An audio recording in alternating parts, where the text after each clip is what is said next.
sem umræða úttekt Intellekta á aðdraganda stofnunar skóla- og frístundasviðs Reykjavíkurborgar og sameiningarferli skóla að beiðni borgarfulltrúa allra flokka og til máls tekur borgarfulltrúi Kjartan Magnússon.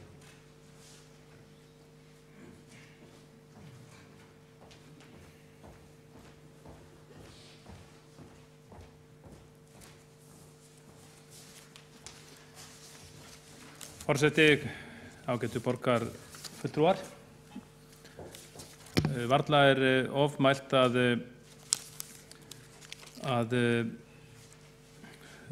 sameining skóla í Reykjavík og kerfisbreytingar á skóla- og frístundasviði því samfara voru eitt stærsta málið á síðasta kjörtímabili.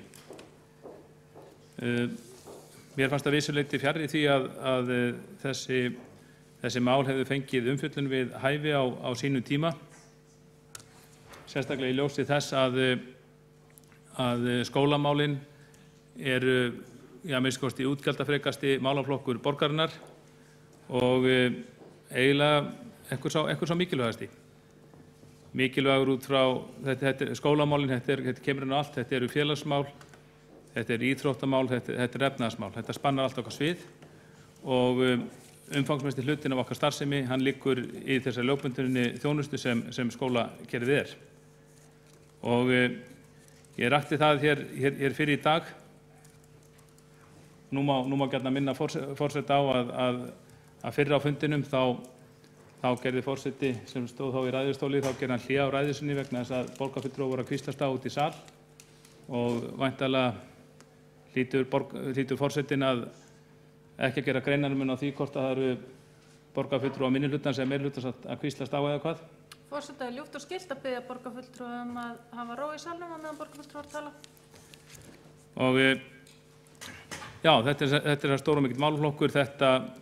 Þetta snertir borgarbúa alla með einum eða öðrum hætti og þetta var, eins og meirihlutinn sagði sjálfur á sínum tíma, þetta væri eitt stærsta ef ekki stærsta mál kjörtímabilsins og í þetta fór mikil orka okkar borgarfulltrúa á sínum tíma og mér fannst ekki, ég gagnrýndi þetta ferli mjög á sínum tíma og við borgarfulltrúar Sjálfstæðisflokksins og okkur fannst það mjög sérstakt að það þurfti vissulega að bæta skólamálin í Reykjavík en það var eins og menn byrja á röngum enda, menn fór út í þessa sameiningar sem urðu mikið klúður og þetta var forgangsverkefni meirihluta Samfylkingar og Bestaflokksins eða Bjartrar framtíðar á sínum tíma að fara í þetta sameiningarferli og breyta kerfi skólamála í borginni og svo að koma utanaðkomandi aðilum út eins og við ræddum hér fyrr á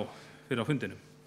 Nú hefur verið gerð úttekt á þessu ferli af óháðum aðila og það er óhætt að segja að þetta ferli og þessi vinnubrögð þáverandi meirihluta þau fá falleinkunn. Við hæfi að ræða þetta nokkrum árum síðar? Er þetta ekki bara alltaf baki og verðum við ekki bara að horfa fram á veginn? Jú, vissulega þurfum við að gera það, en það verður að hafa í huga að ákvarðanir sem voru teknar þarna og keyrðar í gegn þrátt fyrir mikla andstöðu í borginni, þær hafa áhrif enn þann dag í dag. Þannig það verður með einhverjum hægt að gera þetta upp hvernig að þessu var staðið, þó ekki væri til annars en að reyna að koma í veg fyrir að slíkt endurtaki sig í framtíðinni. Nú, ég veit ekki hvort borgarfulltrúar eða borgarbúar hafi lesið þessa skýrslu alla sem upp á 114 síður, en það verður að segjast eins og að niðurstöður hennar eru sláandi, algjör falleinkunn yfir þeim vinnubrögðum sem ástundu voru og það eykur mann ekki bjartsýni að sá sem var aðalskipuleggjandi aðgerðanna og hafði svona yfirumsjón með þeim sem var þáverandi formaður borgarráðs og formaður stjórnkerfisnefndar, að hann er núna borgarstjóri og á að sjálfsögðu og sem slíkur hefur yfirumsjón með öllum rekstri borgarinnar og væntanlega hefur mest það að segja hvernig að breytingastjórnun og breytingu sem staði núna á vettvangi hennar. En í mjög stuttu máli má segja að heildarverkefni hafi snúist það að sameina að sameina grunnskóla á unglingastiginu. Það voru þá 4 sameiningarverkefni. Eitt verkefni sem sneri að sameiningu grunnskóla, leikskóla og frístundaheimilis og 11 verkefni sem sneru að sameiningu leikskóla. Og auðvitað bara eins og þeirri munnar sem fylgdust með á sínum tíma, tóku þátt í þessu, þá urðu hér gífurleg læti út af þessu.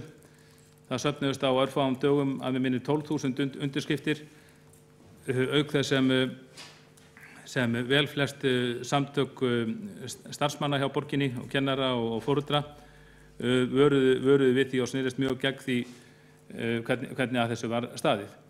Og það sorglega við allt saman var það að nú var í sjálfu sér hægt að fallast á það að það þyrfti að vinna að breytingum á skólakerfinu og við sjálfstæðismenn tókum það þetta margoft fram að við vildum sjá til dæmis það væri augljóst og það gæti verið akkur í því að sameina leikskóla sem væru nánast á sömu lóðinni og allnokkuð verkefni þannig.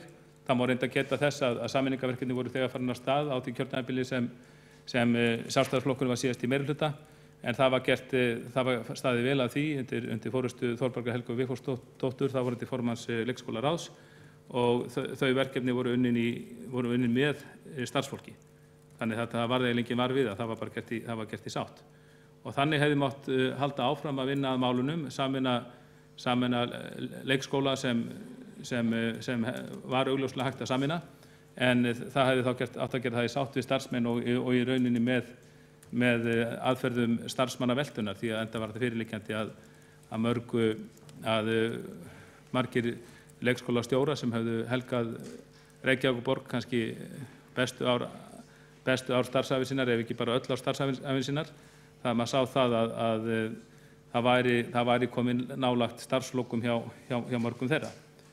Eins var með frístundaheimilin. Ég held ég að tekið það margoft fram að ég sæi ákveðin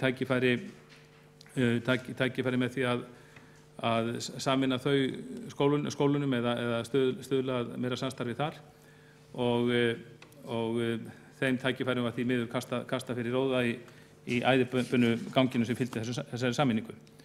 Nú, fyrst eftir sameiningunni þá voru mjög mikið læti og meirihlutin var mjög tregur til þess að fara í einhverjar slíkar úttektir þó það verið beðið.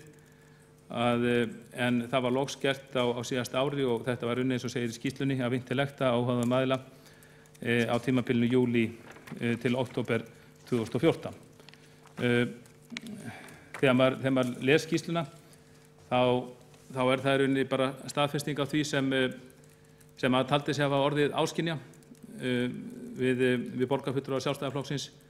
Við heimsóttum allar starfsstöðvar skóla- og frístundasviðs á síðasta kjörtímabili. Ásamt mér voru það Marta Guðjónsdóttir og Þorbjörg Helga Vigfúsdóttir borgarfulltrúar. Við lögðum í það verkefni þó að þetta væri mjög margir vinnustæðir. Heimsóttum alla vinnustæðina. Það var ekki síst á leikskólanum sem starfsmenn þurftu að létta á hjarta sínu gagnvart okkur og fyrir mér þessi skýrsla svona endanleg staðfesting á því í rauninni það sem ég vissi áður, að það var mjög illa staðið að sameiningarferli skóla og öðrum kerfisbreytingum í skólamálum hjá Reykjavíkurborg á síðasta kjörtímabili. Það kemur fram í þessari skýrslu að samráðið hefur algjörlega ófullnægjandi og það segir á einu stað í skýrslunni með leyfi forseta: á heildina litið uppfyllir aðdragandi og ákvörðunartak stofnun skóla- og frístundasviðs og sameiningar skóla ekki mikilvægar kröfur sem gerðar eru til góðra stjórnarhátta. Það farið að það í skýrslunni að fagleg og fjárhagsleg markmið hafi verið mjög óskýr. Það hefði verið æskilegra að ef menn hefði viljað fara í þennan leiðangur að sameina fyrst skóla- og frístundasviðið, það er stjórnsýsluapparatið, en fara síðan í sameiningar skólana. En það var ekki gert. Fyrst að farið að sameina skólana og valdið miklu uppnámi á þeim vettvangi og á þeirri stundu þegar að menn hefur þá virkilega þurft á sterku skóla- og frístundasviði að halda til þess að reyna að slökkva eldana út í skólunum. Þá var farið í breytingar á stjórnsýslusviðunum sem ollu líka uppnámi og gerði það að verkum að þessi svið voru ekki í stakk búin til þess að veita þá aðstoð og þann stuðning sem þau hefðu þurft að vera færum undir þessum kringumstæðum. Margar athugasemdir gerðar varðandi fjárhagslegu sýnina sem menn höfðu. Hún var óskýr, það var ekki gert ráð fyrir allri kostnaðaraukningunni sem þurfti til að ná fram fyrirhuguðum samlega þáttum sameiningar, varðandi búnað og aðstöðu til dæmis. Undirbúningur á sameiningunni var ekki í skýrum farvegi í aðdraganda ákvarðanatöku. Upplýsingar og ábendingagátt voru ekki gerðar opinberar í samráðsferli eins og margítrekað var óskað eftir. Samráðsaðilar voru mjög ósáttir og mikill meirihluti þeirra starfsmanna sem svöruðu könnuninni, eða könnun sem var gerð, eða 71%, gáfu samráðinu sem átti sér stað í aðdraganda ákvörðunar falleinkunn. Og starfsmenn lýstu því yfir margir að þeim hafi fundist að búið hafi verið að taka ákvarðanir sameiningar og samráðið hafi ekki verið annað en sýndar samráð þegar það átti sér stað.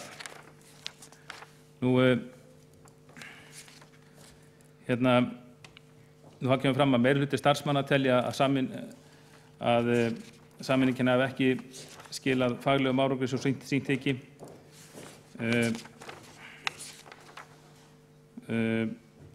Viðhorf til samráðs við sjálfa sameininguna fær falleinkunn. Samráð virðist ekki hafa mikið náð fyrir þrýstihópa. Síðan er fjallað ítarlegar nokkrar sameiningar út af fyrir sig, sérstaklega í grunnskólanum og leikskólanum, og það væri kannski að æra óstöðugan að fara yfir það allt saman, en í hvert borgarfulltrúa til þess að gera það, því að eftir því sem að les lengra í þessari 115 blaðsíðna skýrslu þá sannfærist maður auðvitað það hvað þetta var allt saman misráðið, illa skipulagt, illa staðið að þessu, og sumar yfirlýsingarnar sem starfsmennir koma með eru algjörlega ótrúlegar. Bara svo ég vitni hérna, ég get gripið hérna niður á nokkrum stöðum í skýrslunni, með leyfi forseta. Hér er haft eftir einu starfsmanni: handón í dágkvörðun, mjög illa ígrunduð og skaðaði skólastarf, foreldrasamstarf og almenna uppbyggingu. Sameiningi var dæmi mjög misráðna pólitíska ákvörðun sem byggði á kolröngum forsendum. Því miður er fátt jákvætt sameininguna að segja. Hér er úr einu skóla: það fyrir lítið fyrir sameiningunni, engin samvinna að ráði og ég veit lítið hina eininguna. Sameiningi virkar bara eins og auka álag á stjórnendur. Skólastjóri minna svæði skólans og hefur minni tíma fyrir faglega stjórnun. Annar finnst sameiningin hafa bitnað á nemendum sem þurfa að fara mikið á milli skóla. Mikil aukning á rafmagnshjólum hjá nemendum sem eru að reiða aðra nemendur í hinn skólan. Starfsfólk þarf sumt að vera á báðum starfsstöðvum sem þýðir meira flakk. Sýndar samráð, og þannig má áfram telja. Mörgum fannst að það væri yfirtöku að ræða þegar að 2 skólar sameinuðust, og fólk segir það var bent á þetta í ferlinu þegar verið var að valta við fólk með stjórnsýslulegum yfirgangi og frekju. Þetta var yfirtaka en ekki sameining, og bara í stuttumáli sagt, þarna voru fjölmörg boðorð breytingastjórnunar brotin. Við borgarfulltrúar, ef við að vera sérfræðingar einhverju, þá er það breytingastjórnun, og maður fengi nú lexíu það í öllu þessu ferli, og það var ótrúlegt þegar maður lítur í þessu skýrslu hvað mörg ráð og boðorð breytingastjórnunar eru brotin. Meðal annars þetta að þegar 2 stofnanir eru sameinaðar, þá má starfsfólkið og foreldrarnir og nemendurnir í annarri stofnuninni aldrei fá það á tilfinningunni að hér séum eitthvað svona yfirtöku að ræða. Önnur stofnun sé yfirtaka hina, en í þessari skýrslu þá úir og grúir af kvörtunum frá starfsmönnum borgarinnar að það hafi einmitt verið þannig. Fólki hafi einmitt liðið eins og yfirtöku væri að ræða. Nú,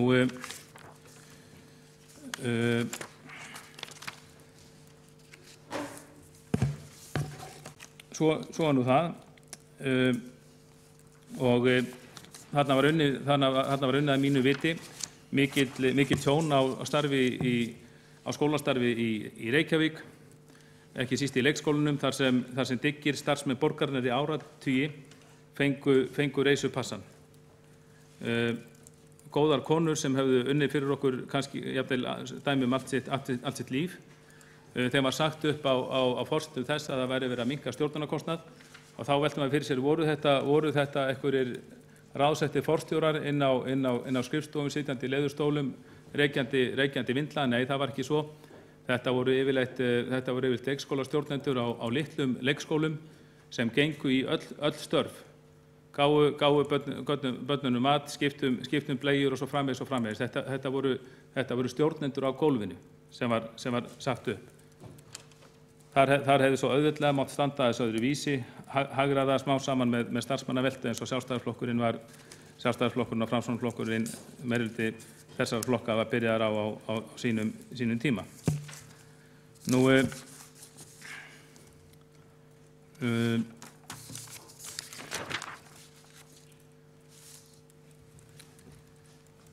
það er umhugsunarefni þegar maður les þessa skýrslu að það er greinilegt að formaður skóla- og frístundaráðs, hann eins og eðlilegt beitti sér mjög fyrir þessum breytingum og reyndi að sjálfsögðu bara að gera sitt besta svo langt sem það náði.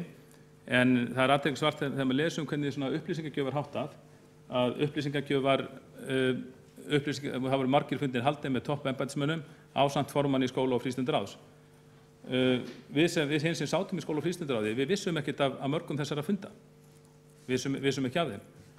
Og fréttum kannski það eftir á, fréttum það þessari skýrslu og það er mjög mikið svona umhugsunarefni hvernig staðið að upplýsingamiðlun hjá borginni, ekki síst til þeirra sem í minnihluta, vegna þess að í lögum ekki til neitt sem heitir meirihluti eða minnihluti sveitarstjórn.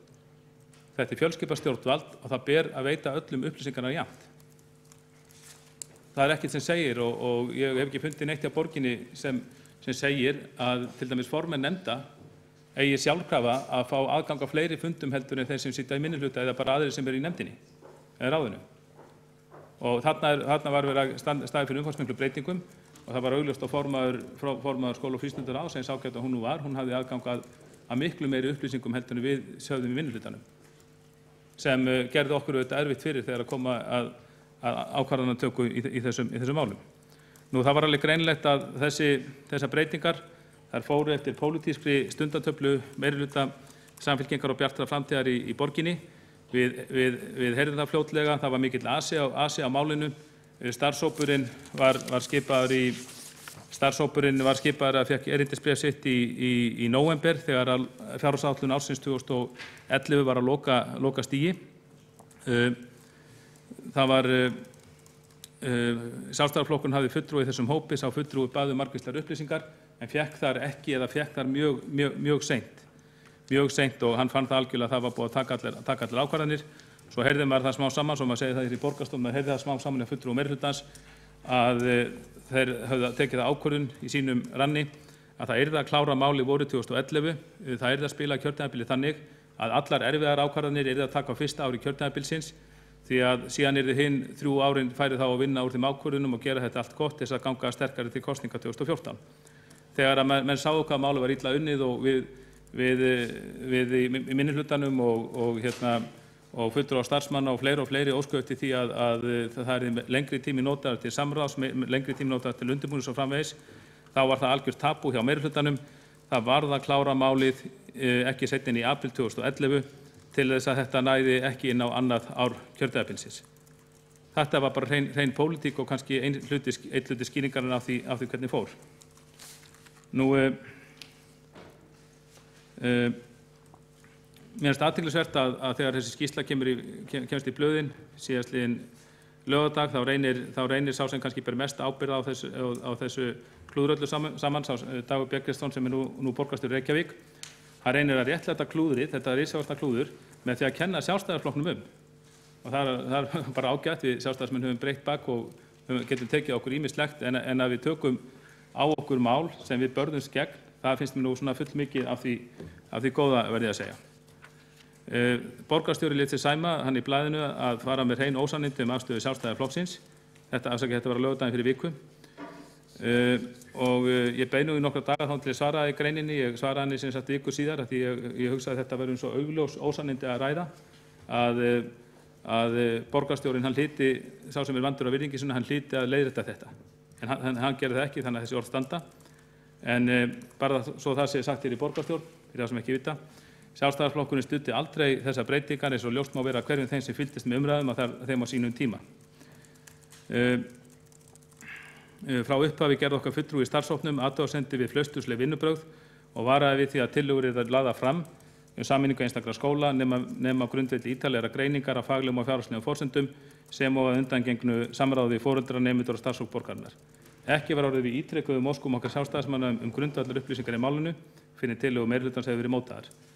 Kom þá þegar í ljós að þess nýrst miklu frekar tilfærslur á fé innan kerfisins en raunverulega hagræðingu og að faglegur ávinningur væri óljós og jafnvel neikvæður eins og komið hefur á daginn. Þannig að flesta sem við sjálfstæðismenn sögðu reyndar ásamt ágætum borgarfulltrúa Vinstri grænna sem hér slær í bjöllu til að leggja áherslu á það sem ég að segja og rifja upp frá þessum tíma. En ég hvet borgarfulltrúa og borgarbúa til að lesa þessa skýrslu því að í henni kemur vel fram. Hún áfellisdómur yfir þessum vinnubrögðum á sínum tíma. Borgarfulltrúi Kjartan Magnússon hefur lokið máli sínu og næstur á mælendaskrá er hv. borgarstjóri.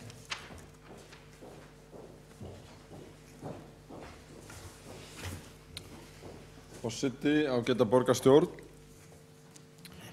Við erum hér að ræða úttekt á aðdraganda stofnunar skóla- og frístundasviðs Reykjavíkurborgar og sameiningarferli skóla dagsett sem lagt var fyrir borgarráð fyrir skömmu og verður kynnt og farið yfir í skóla- og frístundasviði á morgun ef að ég veit rétt. Ég vil nú byrja á því að þakka borgarfulltrúa Kjartani Magnússyni fyrir ræðu sína sem var merkileg fyrir margar sækir. Merkileg bæði vegna þess að þar var ýmislegt rétt haft eftir skýrslunni. Þar eru ýmsar aðfinnslur og vil ég þakka borgarfulltrúanum fyrir að rekja þær. Þó fannst mér kannski ekki sanngjarnt af honum vegna þess að við erum auðvitað að nýta þessa skýrslu til þess að læra af, að halda ekki til haga því sem vel var gert og það er býsna margt af því taginu nefnt líka í skýrslunni, bæði varðandi skipulag, utanumhald, greiningar og svo framvegis á þessum stóru verkefnum. Og ég held að það þurfi að læra af hvoru tveggja, bæði því sem að ekki fær góða umsögn en ekki síður hinu sem að fær góða umsögn. En mér fannst það svolítið lita ræðu borgarfulltrúans sem að kristallaði síðan í lokin að honum var efst í huga einhvern veginn að sverja það af sér að Sjálfstæðisflokkurinn hafi nokkuð komið að þessu máli, heldur hafa hann eins og ég held að borgarfulltrúinn hafi orðað hreint og beint, alltaf verið á móti þessu, fundið þessu allt í foráttu og það frá upphafi. Mér finnst hlutur Sjálfstæðisflokksins ekki skipta öllu máli í því hvernig þetta gekk til og svo framvegis. En það sem var vísað í mig hér úr blaðagrein og er eitt af því sem var fundið að í úttektinni var sá skortur á pólitískri samstöðu og baklandi sem að einkenndi ferli þegar leið á það. Það er að segja, pólitíkin fór að blanda sér í það, gera hluti tortryggilega og ýta undir ótta og óöryggi varðandi þetta viðkvæma breytingaferli. Þess vegna stend ég við það að það var mjög vont fyrir þetta ferli og það er í raun bent á það í skýrslunni að pólitíska samstöðu brast og já, ég stend við það að Sjálfstæðisflokkurinn hafi hlaupið frá málinu þegar að hitna fór í kolunum. Og það er ekki fyrsta skipti sem að ég rek það í þessum sal og hafði svo sem ekki búist við að þessi umræðum þessa ágætu úttekt sem er allrar sem kallar á athygli okkar og umræðu, opna og góða umræðu, þyrfti að leiðast út í það að rifja upp feril málsins og hvað var nú sagt og hver var afstaða manna. Það er samt allt í lagi að gera það, fyrst að eftir því er kallað eða minnið hefur brugðist, að skólasameiningar komu til umræðu strax eftir hrun sem ein af þeim hagræðingaraðgerðum sem nauðsynlegt þyrfti að grípa til, ekki vegna þess að skólasameiningar væru draumur nokkurs manns, þó að það megi tefla fram faglegum rökum, en það bara allt önnur umræða, heldur vegna þess að fjárhagslegu veruleiki var sá að það þurfti að spara alls staðar í borgarrekstrinum. Og í borgarstjórnartíð Hönnu Birnu Kristjánsdóttur fóru fram sameiningar og tekin var upp samrekstur á 3 leikskólum árin 2009 og 2010.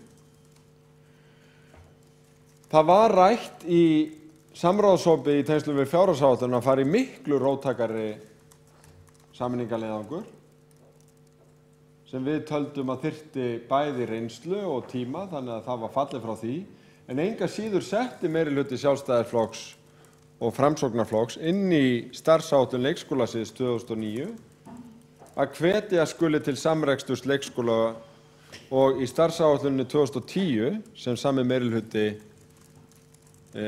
skilaði af sér, þá var beinlínis talað um að helstu hagræðingaraðgerðir sviðsins sem voru nú umtalsverðar væri samrekstur. Þannig að þessi verkefni voru öll þegar í undirbúningi. Nú borgarfulltrúi Kjartan Magnússon, ég man ekki betur en hann hefði beinlínis staðið fyrir fullt af hugmyndafundum upp í Grafarvogi sameiningar skóla, þó að eitthvað hik hafi komið á hann fyrir kosningar. Þess vegna þarf það ekki að koma á óvart að í því samráði sem var fyrstu fjárhagsáætlun nýs meirihluta, þó að það samráð hafi verið minna en stundum, að þá hafi þessi mál borið mjög að góma. Og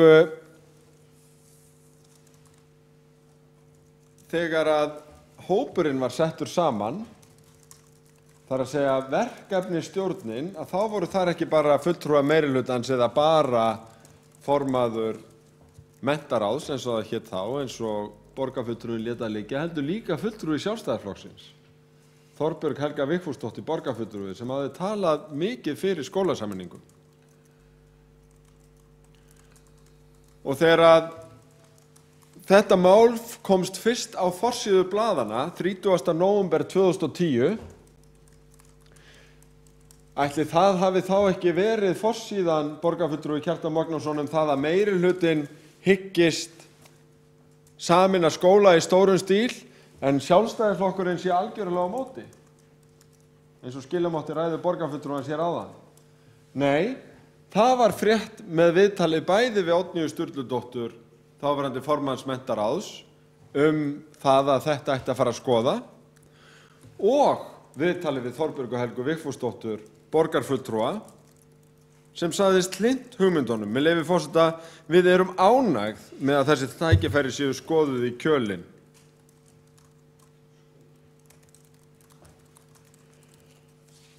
Og við þurfum ekki að vísa bara í ræður Þorbjargar Helgu Vigfúsdóttur borgarfulltrúa sem sagði í umræðum fjárhagsáætlun 14. desember 2010, sem bara nokkrum vikum síðar, Sjálfstæðisflokkurinn gengur því sáttur og samstarfsfús inn í þá vinnu sem framundan ef stefnan að hagræða án þess að skerða grunnverkefnin, nám og þjónustu. Sjálfstæðisflokkurinn gengur samstarfsfús og sáttur til þessa verkefnis. En Þorbjörg Helga Vigfúsdóttir borgarfulltrúi var alls ekki ein, því á sama fundi hvatti borgarfulltrúi Kjartan Magnússon sér hljóðs og sagði með leyfi forseta til dæmis með það með hvaða hætti væri hægt að standa samrekstri leikskóla, grunnskóla og frístundaheimila. Það var ráðist í það á síðasta kjörtímabili, það var farið á stað með ákveðin tilraunaverkefni sem gætu síðan verið leiðarljós í þeirri vinnu sem komið að núna, og ég held að megi bara segja í grófum dráttum að þá að þessar tilraunir hafi tekist vel. Við erum að tala til dæmis samrekstur á leikskóla, grunnskóla og frístundaheimili í Nýjum Dalskóla í Úlfarsárdal. Við erum að tala slíka tilraunir upp á Kjalarnesi og ég held að menn séu sammála það á menntasviði og hjá borginni langflestir að þessa tilraunir gefi tilefni til að ætla að hægt sé að ganga mun lengra á þessari braut.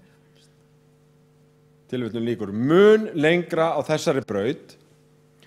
Ég er ekki að taka þetta upp hér að einhverju illkvittni, ég er bara einfaldlega að segja að það bara stenst ekki nokkra skoðun hjá borgarfulltrúunum að Sjálfstæðisflokkurinn hafi alltaf verið á móti þessu, þvert á móti var það algjört sammæli langfrestra eins og borgarfulltrúinn orðaði sjálfur í borgarstjórn að þau verkefni sem við stóðum frammi fyrir í fjármálum kölluðu á að allt væri skoðað þannig að ekki þyrfti að skerða kennslu eða þjónustu inn í skólastofunni.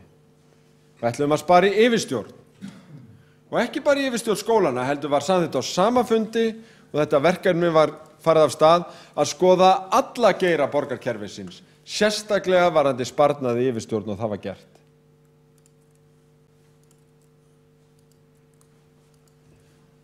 Stýrihópurinn, þar sem Sjálfstæðisflokkurinn átti aðild, hélt ótal fundi. Þar var sameiginlega lagt á ráðin varðandi samráðið. Þar var sameiginlega lagt á ráðin varðandi samráðið og borgarfulltrúarnir sem að þessu komu stýrðu þeim fundum með fagfólkinu saman. Og það var komið til móts við allar raddir, meiri segja eftir að það var komið fram býsna mikið titringur eins og eðlilega var búist við í þessu máli út í öllu kerfinu, út af því að þetta stæði til. Og fréttin birtist í Morgunblaðinu, titringur vegna yfirvofandi niðurskurðar, 29. janúar 2011. Þá steig borgarfulltrúi Þorbjörg Helga Vigfúsdóttir fram og hvað sagði hún? Ömurlegt samráð, það er verið að leyna gögnum fyrir mér, það er ekkert á mig hlustað. Nei, hún endurtók það sem hún hafði sagt haustið og bætti við. Það var sett í fyrirsögn. Þetta er ekki sýndarsamráð. Þetta var einfaldlega teymi sem var að reyna að vinna þetta eftir bestu getu, þó þetta væri alveg hrikalega erfitt og rosalega viðkvæmt og það var mjög mikið titringur út allt. Og það getum við lært af þessari skýrslu vegna þess að það má eiginlega segja að það sé verið að gagnrýna okkur þarna fyrir opið og mikið samráð þar sem allar hugmyndir voru settar upp á loftið, upp á borð, þannig að það var kannski óþarflega mikil óvissa í loftinu. Það er í raun verið að gagnrýna það að það hafi ekki verið áður sigtað betur hvaða hugmyndir kæmu til greina og þær settar út í samráðsferlið en ekki allar 99 hugmyndirnar sem kom út úr stóru opnum fundunum út í hverfinu, þar sem allir settu allar hugmyndir upp á borð. Það er óvenjulegt að vera gagnrýndur varðandi samráð fyrir það að hafa það opið og hafa allt upp á borðinu, en kannski er bara svolítið til í því að þegar er að ræða breytingar á mjög viðkvæmri starfsemi sem tengist störfum fólks, kjörum og svo framvegis, að þá þarf kannski að passa að tilfinningi verði ekki svo að það komi allt í greina. Og það er alveg rétt hjá borgarfulltrúunum að upplifunin af samráðinu það hafi ekki verið hlusta neitt auðvitað eitt af því sem stendur upp úr í því sem haft eftir starfsfólkinu í þessari skýrslu og eitthvað sem við verðum að taka til okkar vegna þess að tillögunum var fækkað úr 99 í 23 eða hvort það endaði í 15. Nú manni ég ekki nákvæmlega þessar tölur en þeir fækka alveg gríðarlega eftir þetta samráð, þetta samtal, urðu miklu afmarkaðri en óvissan hafði auðvitað verið varandi miklu fleira og það voru miklu róttakari hugmyndir þarna á blaði sem aldrei urðu. Hugsanlega hefðu aldrei átt að setja þær fram eða kynna þær neins staðar. En það var leið, ekki bara núna heldur á árunum eftir hrun, mikil krafa að allt væri upp á borðinu. Og stjórnvöld væri ekki að pukrast og taka eitthvað til hliðar og setja síðan bara það fram sem þeir ætluðu að fara í, heldur hafa alla með í ferlinu. En það skapaði meiri óvissu. Og ég held að við verum bara að taka það inn. Það er reyndar athyglisvert vegna þess að eitt af því sem að mjög margir umsagnaraðilar sögðu var að það væri rétt að sameina sviðin, ekki bara skólana. Sviðin. Og við tókum þá ákvörðun í miðju ferlinu að hlusta á þetta og sameina sviðin og það var ekkert samráð það ákvörðun. Ekki neitt. Það var bara pólitísk ákvörðun tekin að ofan vegna þess að voru margir að kalla á það þegar við værum að sameina skólana. Sameiniði sviðin og við gerðum það í raun án samráðs. Það var bara tilkynnt. Það samráð fær betri einhvern. Gerðist bara svona. Svo var það auðvitað innleitt á vandaðan hátt og það kemur reyndar fram að innleiðingin tókst með ágætum í ýmsum skólum líka, þó að sé fundið að því að það hefði mátt styðja stjórnendur betur og svo framvegis. En sameining sviðana fær betri einhvern heldur en opna samráðið varðandi sameiningaskóla. Til að draga saman, ég held að það sé mjög margt sem við getum lært á þessu. Það er ekki rétt að ekkert hafi verið vel gert. Það kemur mjög víða fram í úttektinni. Þarna var gríðarlega umfangsmikið breytingaverkefni. Það var mjög margt vel greint, vel gert og vel miðlað. En þetta var viðkvæmt. Það hjálpaði alls ekki að menn gátu ekki staðist á pólitísku freistingu á lokametrunum að hlaupast undan merkjum og gera þetta tortryggilegt. Koma svolítið kannski í bakið á sínum fulltrúa sem hafa verið í þessu. Ég skal ekki fella dóm það. Ég var ekki á þeim lokuðu fundum. En allavega þá hjálpaði ekki ferlinu.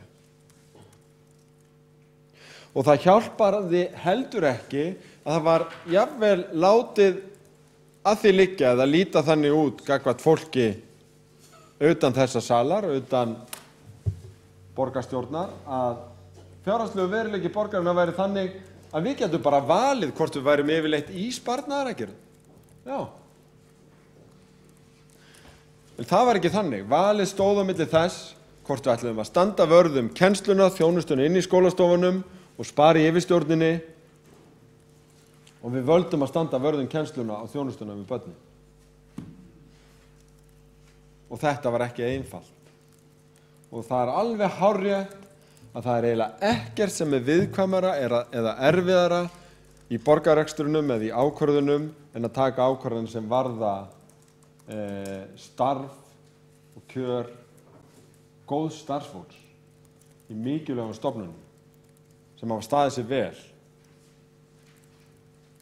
Þannig var það í þessu máli.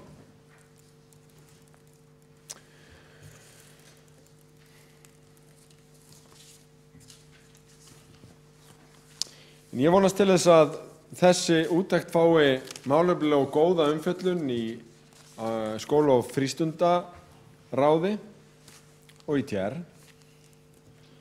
og að við getum nálgast þessa umræðu út frá þeim veruleika sem við var að glíma, bæði fjárhagslegum en líka pólitískum, og við stöndumst á freistingu núna þegar ýmsir eru búin að gleyma að reyna ekki að breyta sögunni svona aðeins okkur í hag eftir á. Því ég held að sagan standa alveg fyrir sínu. Ég held að ábyrgð meirihlutans á þeim sameiningum sem þó urðu sé alveg söm. Jafnvel þó þið sé haldið til haga að Sjálfstæðisflokkurinn var með í þessum verkum eiginlega alveg fram á lokametran og hoppaði þá fyrir borð. Það er bara auka saga í þessu máli og alls ekkert aðalatri í mínum huga, en ég held að allir áttu sig á því sem fari yfir þessa sögu, sem fari yfir það að þurfti að loka hér 5 milljarða gati í fjármálum borgarinnar, að nákvæmlega eins og í Danmörku, Finnlandi og öðrum löndum sem hafa þurft að spara eftir fjármálaáföll, að þá var augljóst að í málaflokknum þar sem tekur til sínum 50% af útgjöldum borgarinnar þurftu auðvitað líka að spara eins og annar staðar. Og aðrir menn ætla að slá sig hér til riddara í umræðunni 2-3 árum seinna, þá bið ég það að þeir galdri þá fram lausnirnar sem þeir teldu ekki fram áður hvar átt að finna þær krónur, þær 500 milljónir sem fundust með þessari erfiðu leið. Háttvirtur borgarstjóri hefur lokið máli sínu og borgarfulltrúi Kjartan Magnússon hefur óskað eftir að veita andsvar við ræðu borgarstjóra.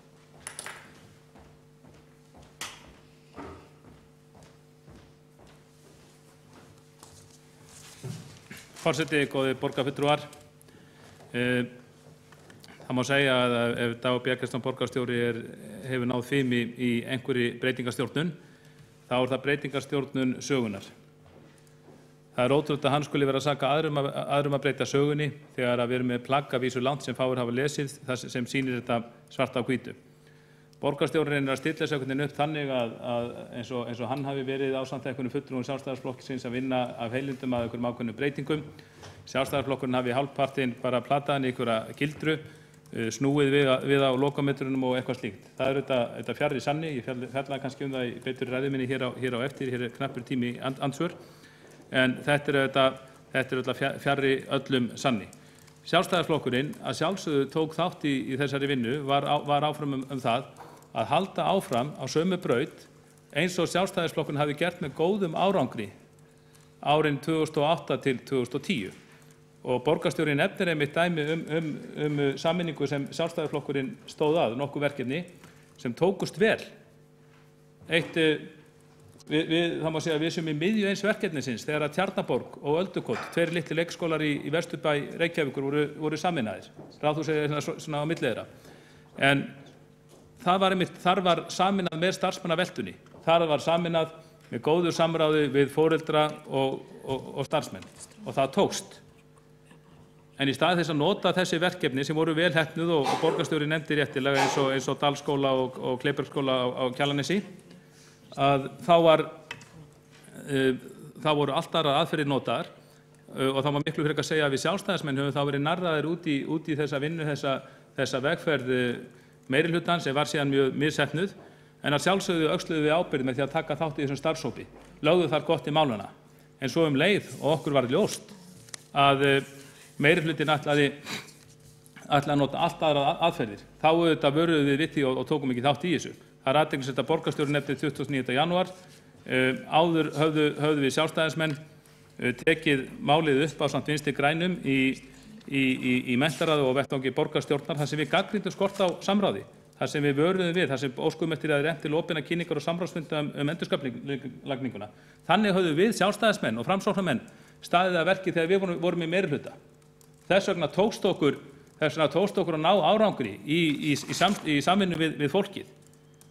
Þegar okkur var ljóst að það átti að standa þessum allt öðrum hætti og markmiðið hjá Degi Bjarkestin og félögum var að hrinda í gegn öllum miklum breytingum og erfiðum sem að vera innan við 1 ár frá kosningum á fyrsta ári kjörtímabilsins. Þá auðvitað tókum við ekki þátt í því og það er mjög ómaklegt einhvern veginn að segja að við höfum út af einhverju pólitíski tækifærimennsku skiptum skoðun. Og talandi pólitíska freistingu og endurritun sögunar í því samhengi. Og þar er borgarstjórinn ekki bara að dæma okkur Sjálfstæðismenn, sá dómur kemur auðvitað ekki óvart með hans málflutningi í fortíðinni. Þar er hann einnig að dæma Vinstri græna, borgarfulltrúa og varaborgarfulltrúa Vinstri grænna, sem átti mjög góðu samstarfi við okkur Sjálfstæðismenn þetta mál og stóðu yfirleitt með okkur að öllum bókunum og tillögum í málunum með okkur. Borgarfulltrúi Kjartan Magnússon hefur lokið við að veita andsvar og þá svarar hv. borgarstjóri andsvari. Forseti, ágæta borgarstjórn, ég vil nú þakka borgarfulltrúnum fyrir þetta ansvar. Ég held að þetta sé miklu nær lagi. Þó að hann dragi ekki alveg í land, að þá er hann miklu nær sögunum þegar hann dregur það saman að þetta var sameiginlegt verkefni sem að farið var í og ég fullyrði að það er ekki til sú tillaga opinn fund eða samráð eða annað slíkt sem kom frá Sjálfstæðisflokknum í þessu ferli sem ekki var fallist á. Engin. Það var fallist á að allar. Og tillögunum sem urðu að veruleika var líka fækkað, en á endanum, það var alveg rétt, að þá var þetta komið í mikinn og harðan pólitískan hnút og ágreining. Og Sjálfstæðisflokkurinn var ekki tilbúinn að ljá neinni sameiningartillögu nafnsitt, en það var bara að loka sprettinu. Og ég hefði getað nefnt það og ég hefði átt að nefna það að borgarfulltrúa Vinstri grænna gegndi öðru máli. Þeir lýstu efasemdum alveg frá upphafi, þeir tóku ekki sæti í starfshópnum og þeir voru samkvæmir sjálfum sér í sínum málflutningi alla tíð. Hv. borgarstjóri hefur lokið við að svara andsvarið, þá veitir andsvar öðru sinni borgarfulltrúi Kjartan Magnússon.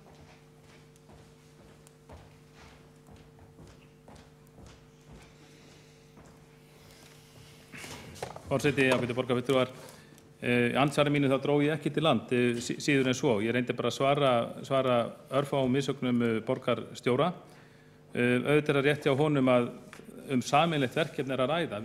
Borgarstjórn er fjölskipað stjórnvald og sama hvort menn eru í meirihluta eða minnihluta svonefndum. Þá auðvitað ber mönnum að vinna saman að málunum og segja kost og löst á öllum tillögum. Það sjálfsögðu fyrir þeim átt vera. Það er hins vegar hvernig borgarstjórinn endur þetta söguna. Það svona vekur manni umhugsun það hvernig við eigum að standa að því í framtíðinni að fara í starfshópa sem meirihlutin kemur tillögu þar sem menn vinna þessum málum og lokuðum fundum og síðan kannski einhverjum árum seinna þá er þetta síðan bara túlkað út og suður. Einhvern veginn algjörlega ranglega. Borgarstjórinn sagði hér að það hefði verið fallist á allar tillögur sjálfstæðismanna í þessum málum. Ég er hérna með möppu af fundargerðum skóla- og frístundaráðs þennan vetur eða menntaráðs eins og minnir hafi hitt í þá. Þar sem við leggjum fram hverja tillöguna á fætur annarri það hvernig að standa öðruvísi að þessu breytingaferli. Við lögum til dæmis fram tillögu hér í borgarstjórn 15. febrúar að það farið í alvöru samstarf við foreldra, starfsfólk og stjórnendur í þessari vinnu. Þetta er ekkert eina tillagan. Þessari tillögu var bara vísað út og suður og var aldrei að veruleika. Þannig gæti ég nefnt fjölmörg dæmi tillögur þar sem við sjálfstæðismenn lögðum fram og óskuðum eftir því að það yrði staðið öðruvísi að þessari vinnu en það var hundsað vegna þess að meirihlutinn var með ákveðna pólitíska stundatöflu sem mátti ekki bregða út af. Það varð að keyra breytingarnar í gegn á fyrsta ári kjörtímabilsins meðan menn voru í einhvers konar hveitibrauðsdögum til þess að geta síðan spilað úr þeim og fengið fólk til að sætta sig við þetta á seinna ári kjörtímabilsins. Og kannski var það þess vegna sem fór þannig. Borgarfulltrúi Kjartan Magnússon hefur lokið við að veita andsvar öðru sinni og þá er andsvörum lokið. Næstur á mælendaskrá borgarfulltrúi Skúli Helgason.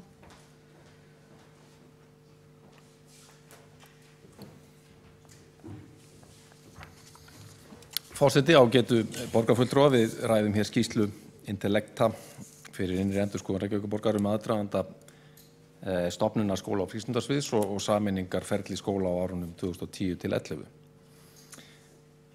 Það er athyglisvert fyrir aðila eins og mig sem ekki var á vettvangi á þessum tíma að fara í gegnum þessa skýrslu. Hún dregur fram bæði það sem vel var gert í sameiningarferlinu en einnig annað sem að betur mátti fara.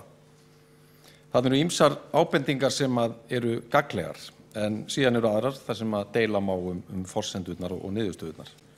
Og ég vil segja það strax í upphafi, ég tel að það sé alls ekki rétt frá sagt að þessi skýrsla gefi þessu ferli algjöra falleinkunn eins og Kjartan Magnússon borgarfulltrúi hélt fram hér áðan og til þess að rekja það er í raun og veru nóg að vitna í einstaka kafla úr samantekt skýrslunar sem að er fremst í henni. En þar segir orðrétt með leyfi forseta. Margir hlutar verkefnisins voru vel unnir og þá sérstaklega skipulagning, eftirfylgni með framgangi verkefnisins og upplýsingamiðlun. Samráðið við hagsmunaaðila í tillögugerðinni var mjög umfangsmikið og upplýsingamiðlun mikil.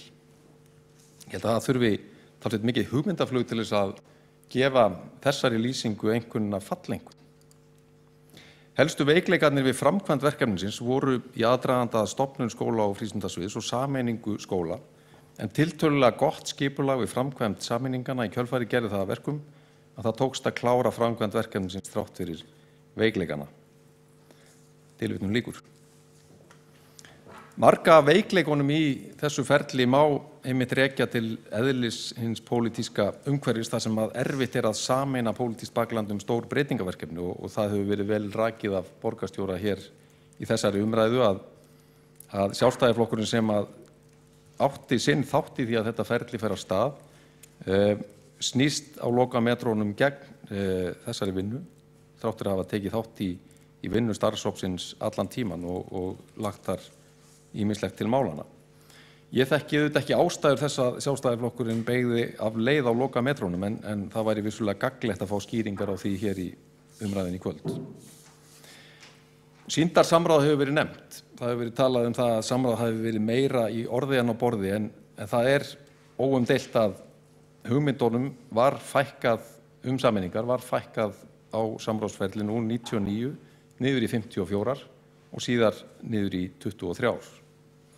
Þannig ég held að sé ekki hægt að halda því fram að ekki hafi verið tekið neitt mark á þeirri gagnrýni og þeim athugasemdum og ábendingum sem komu fram í þessu ferli. Það hefur verið gagnrýnt að það hefur verið mikil tímapressa á verkefninu og ég held að sú gagnrýni sé réttmæt. Hún lítur þannig út fyrir mér. Þetta er ekki langt ferli sem á sér stað frá því að hugmyndir koma fram, tillögur að sameiningum og þangað til að þeim er hrint í framkvæmd. Og það er hluti af þeim lærdómi sem að rétt er að draga af þessu verkefni. Það er líka rétt og skylt að það komi fram að veikleika verkefnisins lutu ekki síst á því að ekki tókst að skapa stuðning við verkefni meðal starfsmanna. Og í þeirri könnun sem að hér er til umræðu er ljóst að veruleg og útbreidd óánægja var meðal starfsmanna, sérstaklega þeirra grunnskóla sem að sameinaðir voru en sömuleiðis á leikskólunum. Og það er líka atriði sem við þurfum að draga lærdóm af. Það kemur fram í skýrslunni að fagleg markmið hafi ekki verið nægilega skýr. Hér er hins vegar tilefni til þess og ástæða til þess að vekja athygli á því að fagleg markmið voru þrátt fyrir allt vel útlistuð fyrirfram í einstökum plöggum og undirbúningsskjölum þessa verkefnis og rétt að fara yfir það nokkrum orðum. Almennt leiðarljós sem í senn fól í sér fjárhagslegt og faglegt markmið sameiningarferlisins var að hagræða í yfirstjórn en standa vörð innra starf skólanna. Með öðrum orðum, standa vörð þjónustuna við börnin og foreldrana í skólanum. Almenn markmið sameiningarinnar að auki voru tilgreind sem aukin samþætting skóla- og frístundastarfs og aukið samstarf milli skólastigana, ekki síst leik- og grunnskóla, með það að leiðarljósi að stuðla að innihaldsríkum og heildstæðum skóladegi. Frekari fagleg rök sem að rakin voru í skýrslum í aðdraganda sameiningana voru að með sameiningu skóla í fjölmennari einingar mætti auka fjölbreytni í skólastarfinu, þar með talið varðandi námsframboð, styrkja faggreina kennslu þar sem kennarar hefðu meiri möguleika á að sérhæfa sig í einstökum námsgreinum, auka sveigjanleika í skipulagi skólastarfs, stuðla að öflugra félagslífi fyrir nemendur og fleiri sér úrræðum bæði kennslufræðilegum og félagslegum. Almennt má segja að megin tilgangur breytingana í sinni einföldustu mynd hafi verið að efla innra starfið í skólunum og það birtist meðal annars í þessu markmiði að byggja stærri og öflugri skóla, fækka fámennum skólum og styrkja ekki síst unglingadeildir bæði í sunnan- og norðanverðu Grafarvogi og eins í skólahverfi Hvassaleitis. Þar var meðal annars tekið mið af ábendingum frá fagfólki, meðal annars í skólunum sjálfum og, sem ekki er síður mikilvægt, áhyggjum og óskum frá ungmennum sem að bentu á ýmsa ókosti við fámennar unglingadeildir.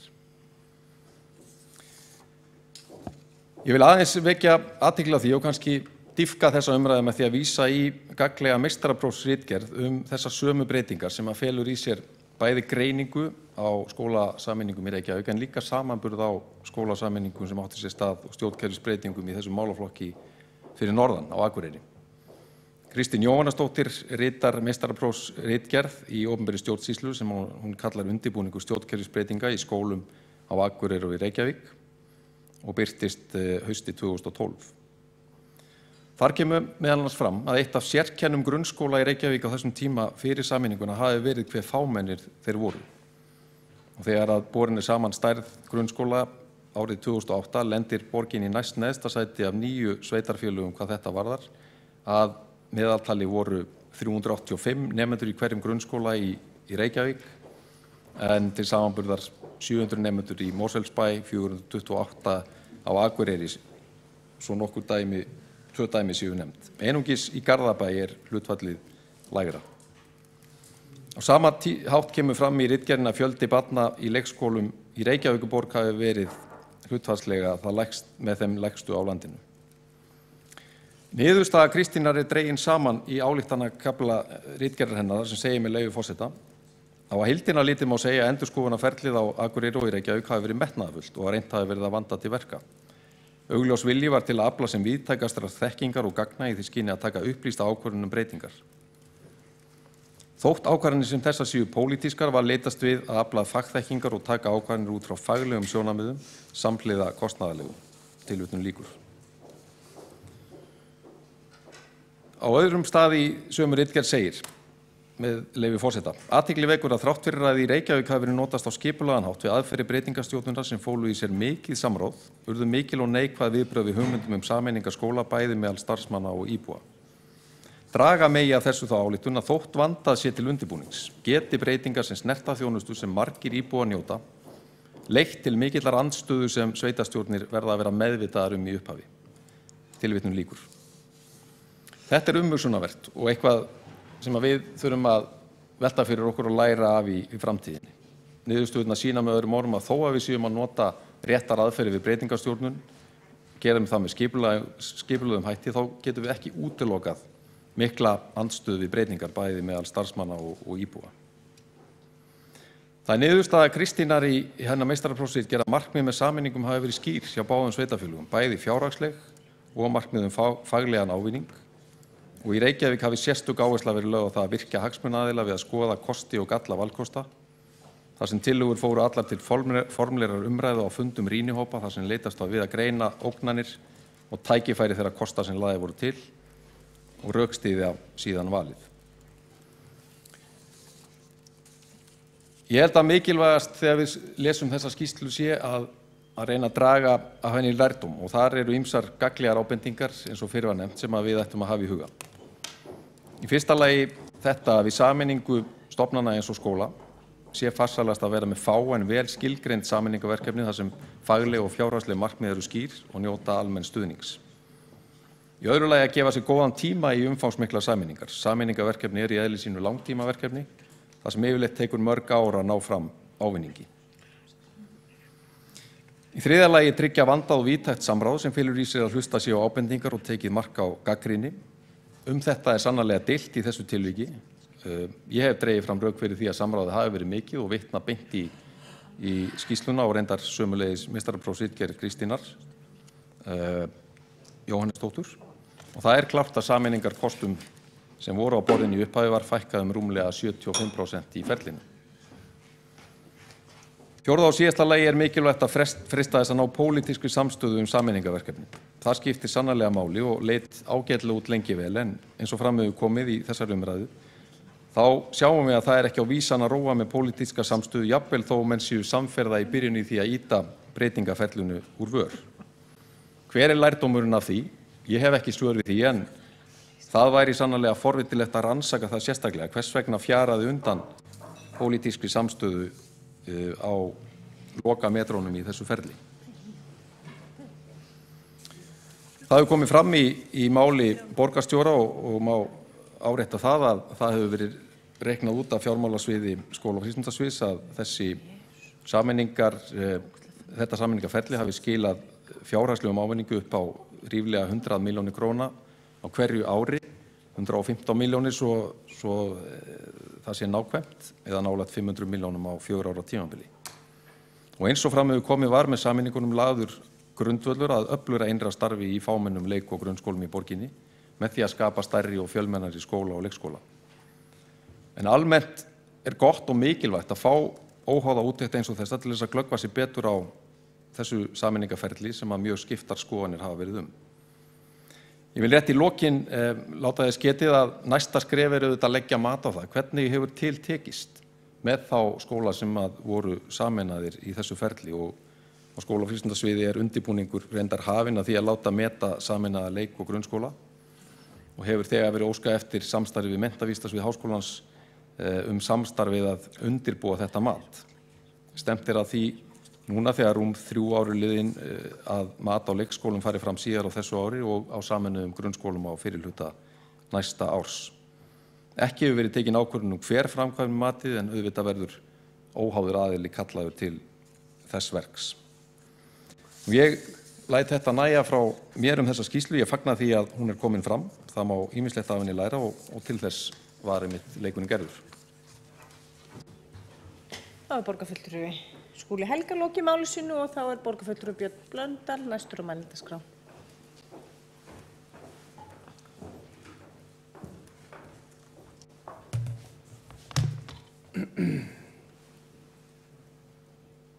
Þetta þitt.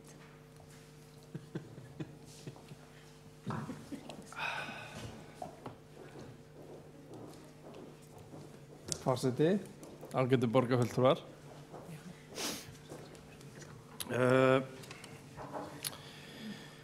Já, við erum að ræða hér úttekt á aðdraganda stofnunar skóla- og frístundasviðs Reykjavíkurborgar og sameiningarferli skóla. Þetta hafa nú svona margt verið fróðlegar umræður. Túlkun skýrslunar eins og hún er á ýmsa vegu. Enda er það eðli svona hluta, það er hægt að túlka á.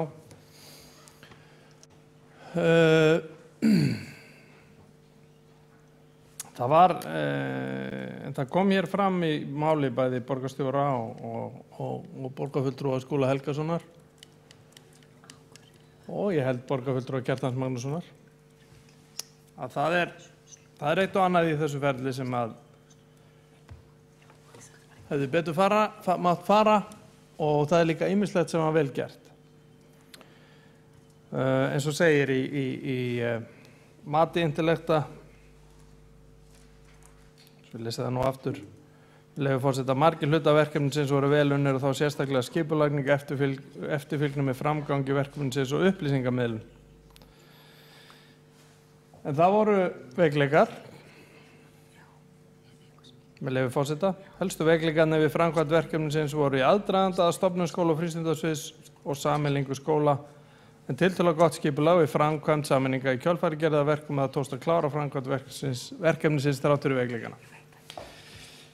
Það er ekkert launungarmál að þetta var ansi snúið. Þetta var erfiður tími og verkefnið var flókið, verkefnið var gríðarstórt. Það var ekki bara þetta verkefni sem var í gangi, það var verið að hagræða gríðarlega í öllu borgarkerfinu. Við vorum í eftirköstum bankarhrunsins, efnahagshrunsins og það varð að herða skrúfurnar, herða sultarólina alls staðar. Og það gekk furðu vel, fyrst og fremst vegna mikils og góðu samstarfs við starfsfólk Reykjavíkurborgar og svo auðvitað borgarana. Á sama tíma og þetta var í gangi þá var verið að vinna að algjöri endurskipulagningu á rekstri Orkuveitu Reykjavíkur sem var í Kaldakoli og það tókst vel. Það sem að ég held að það er mikilvægt að enga síður þó að þetta sé nú svona og það getur verið manni geti fundist að túlkun og framsetning á innihaldi skýrslunar og rifjar upp það sem var í gangi á þessum tíma að margt verið ósanngjarnt og það getur vel verið að það sé á báða bóga. Ég held að reyna enginn að þræta fyrir það. Þetta var þetta mál hápólitískt og var vaðið í það fullum krafti af mörgum. Svo var líka bara fullt af foreldrum, kennurum sem að leist ekkert á að fara í einhverja breytingar. Óttuðust að væri verið að fara í mikið niðurskurð í menntakerfinu. Óttuðust að menntun barna þeirra yrði skert, gæði kennslunar minnkuðu, umönnun og eftirlit með börnunum þeirra yrði verra og lífsgæði þeirra hreinlega skert. Og það var ekkert skrítið að fólk óttaðist það á þessum tíma. Það var eins og ég segi, við vorum í miðjum eftirköstum efnahagshrunsins og heilmikið óöryggi í gangi. Þannig að sennilega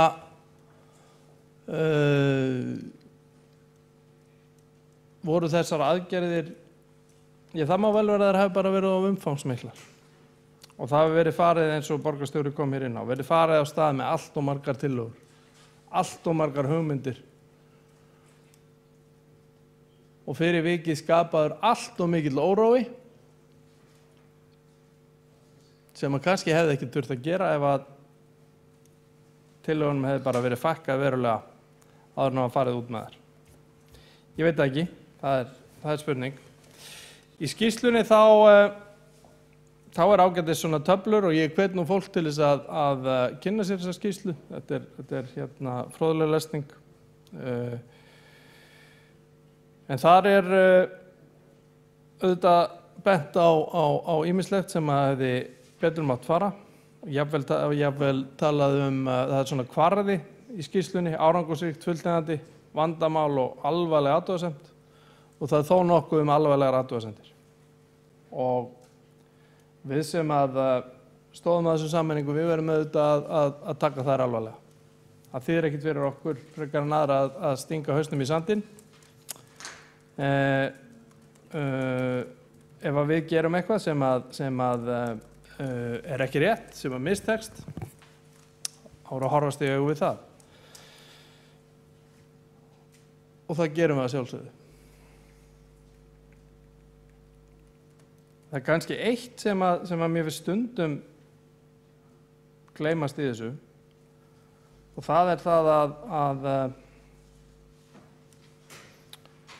mjög víða þar sem að sameiningarnar voru gagnrýndar harkalega fyrirfram, þar að segja, þær hafa bara tekist nokkuð vel. Í það minnst að það eru börnin ánægð í þessum skólum. Það er nokkuð merkilegt. En það er auðvitað aðal takmarkið hjá okkur. Það er að börnin sem er verið að kenna, sem er verið að passa upp á, sem er verið að reyna að hlúa að þau séu ánægð. Og ánægjan í þessum skólum meðal barnanna virðist ekkert vera minni en í öðrum skólum og alls ekki minni en nú var fyrir, jável meiri. Það er auðvitað athyglisvert. Og við þurfum líka að spyrja okkur ef við erum að hugsa til dæmis út frá fjölda skóla og stærð skóla og fjölda barna í skóla. Hvað er besta formið? Það hefur verið talað um það að varðandi grunnskólana séu litlir barnaskólar og stærri gagnfræðaskólar. Ég held að það séu svona fræði sem að flestir fallast á. En klukkan er orðin nokkuð margt, þannig ég ætla nú kannski ekki að tefja fundin mikið lengur, en eins og ég segi, það er auðvitað gríðarlega mikilvægt að taka út svona verkefni eins og hér hefur verið gert og rýna þau til gagns og svona I told you so umræða, hún auðvitað skilar í sjálfu sér anskotan engu, sko, satt að segja. Getur verið gaman fyrir þann sem að það segir. Danir hafa ennþá gaman að segja við Íslendinga I told you so út af bankamönnunum okkar. En ég meina það lagar ekki neitt, sko. Við tökum þessa skýrslu, við rýnum hana til gagns, við lærum af henni, tökum það sem vel var gert og klöppum okkur á baki fyrir það og skoðum betur hvað má betur fara. Takk fyrir. Þá er borgarfulltrúi Björn Blöndal lokið máli sínu og þá er næstur á mælendaskrá borgarfulltrúi Sóley Tómasdóttir.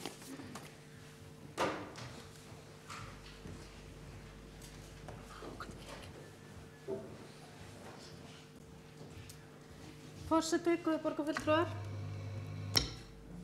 Þetta er aldrei sérstök staða að vera í, að standa hér í pontu sem borgarfulltrúi meirihluta í samstarfi við flokkana sem skipuðu fyrir meirihluta, að ræða úttekt á máli sem við vorum ósammála um.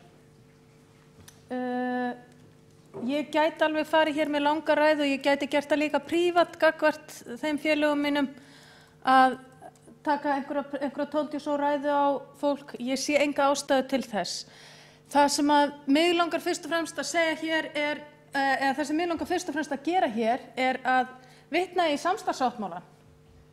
Af því að í svona aðstæðum það ágætt að við erum flokkar sem að komum úr ólíkum áttum og við höfum ólíkar skoðanir en við ætlum að fókusera á það sem að sameinar okkur.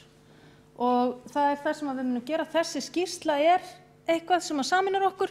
Þar koma fram mjög margar gagnlegar ábendingar og það er alveg ljóst að það verður ekki farið í sambærilegar aðgerðir með sambærilegum hætti öðruvísi heldur en að við skoðum þær ábendingar sem þarna koma og tökum á þeim mark. Ég held að það skiptir rosalega miklu máli að við verðum með eða að við passum upp á í öllum ákvörðunum sem við tökum og í öllum tillögum sem við leggjum fram að það sé mjög skýr sýn sem að liggur þar að baki og við vitum hvert við stefnum og að við fylgjum því svo eftir. Já, eins og ég segi, margt af því sem að kemur fram í þessari skýrslu er eitthvað sem ég gæti farið í einhvern leik hér með og ég gæti líka farið hér í að slást við sjálfstæðismenn sem að hafa verið að leggja okkur vinstri grænum orð í munn hér í umræðunum í dag. Við vorum sannarlega sammála Sjálfstæðisflokknum sumt, við vorum ekki sammála Sjálfstæðisflokknum allt. Við tókum aldrei þátt í undirbúningi þessa verkefnis, við tókum aldrei þátt í neinum af þeim verkefnum sem að fóru fram. Við vorum ekki heldur sammála þeim sameiningum sem áttu sér stað á kjörtímabilinu þar á undan. En þessi saga er allt of löng og leiðileg til þess að ég nenni að rekja hana hér. Það eina sem ég vil árétta er að ég er alveg handviss það að komandi ákvarðanir verði betri heldur en þær sem við höfum tekið og ég hef fulla trú á því að við munum læra af þeim ábendingum sem hér hafa verið settar fram. Þá hefur borgarfulltrúi Sóley Tómasdóttir lokið máli sínu og þá er næstur á mælendaskrá borgarfulltrúi Halldór Halldórsson.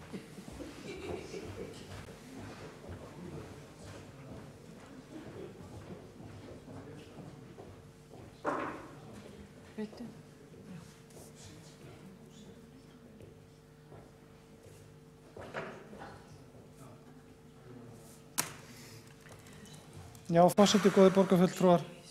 Ég ætla nú ekki að dvelja lengi við þessa umræðu. Mér finnst margt hafa komið hér fram og ég nú eiginlega að mörgu leyti finnst mér nú umræðan að hafa verið betri undir þessum lið heldur en þjónustukönnunina. Mér finnst svona meiri áhersla lögð á hér að hálfu meiri hlutans að við getum nýtt okkur þetta, rýnt þetta til gagns, eins og einhver sagði hér áðan. Mér langaði bara til þess að benda á að því að borgarfulltrúi Skúli Helgason var svona að draga fram að þetta væri ekki allt neikvægt, að það væri þarna jákvæðir punktar innanum, en það er samt svolítið sláandi að skoða aftarlega í skýrslunni þegar það er verið að taka könnunina hjá starfsmönnum borgarinnar að það sem að 71% eru óánægð með sameininguna, 70% eru ósammála því að hún hafi skilað faglegum árangri. 94% eru sem sagt óánægð með samráðið. 89% samráð við starfsmenn í sameiningarferlinu eru óánægð. 87% með samráðsfundina og svona má áfram telja. Þannig að þetta er auðvitað mjög sláandi hvað þetta kemur illa út og ég þarf svo sem ekki að fara mikið meira yfir það. Það er búið að rekja þetta hérna fram og tilbaka.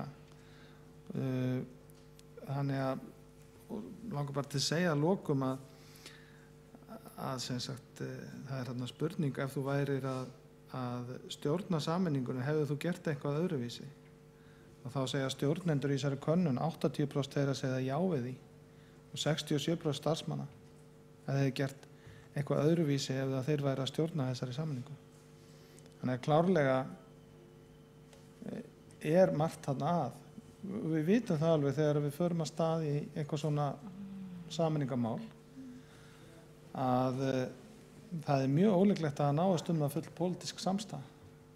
Þess vegna þarf verkefnið að ganga út frá því að það verði aldrei full pólitísk samstaða það. Það þarf, því að borgarfulltrúi Kjartan Magnússon talaði hér breytingastjórnina það þarf að sýna fram á það hvað það er sem að sameiningi skilar og það þarf að vera raunverulegt. Það þarf að vera einhver svona andi í verkefninu þannig að fólk finni það að það sé virkilegur áhugi fyrir að ná fram því sem sameiningin á að skila. Það hefur væntanlega verið ósannfærandi alla leiðina þarna og það er það að mörgu leyti ennþá. En því að maður heyrir ennþá í fólki sem er óánægt. Það er bara stutt síðan að ég var að tala við fólk upp í Grafarvogi sem er bara óánægt.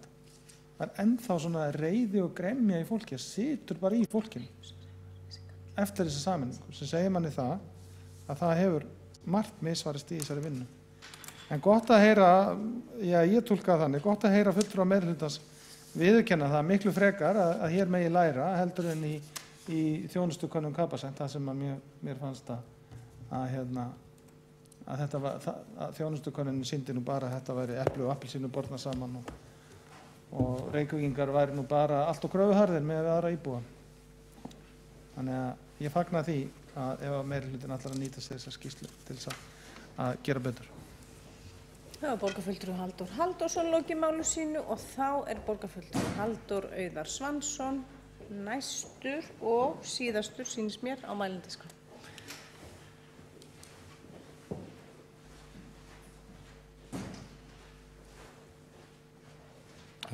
Forseti og borgarstjórn.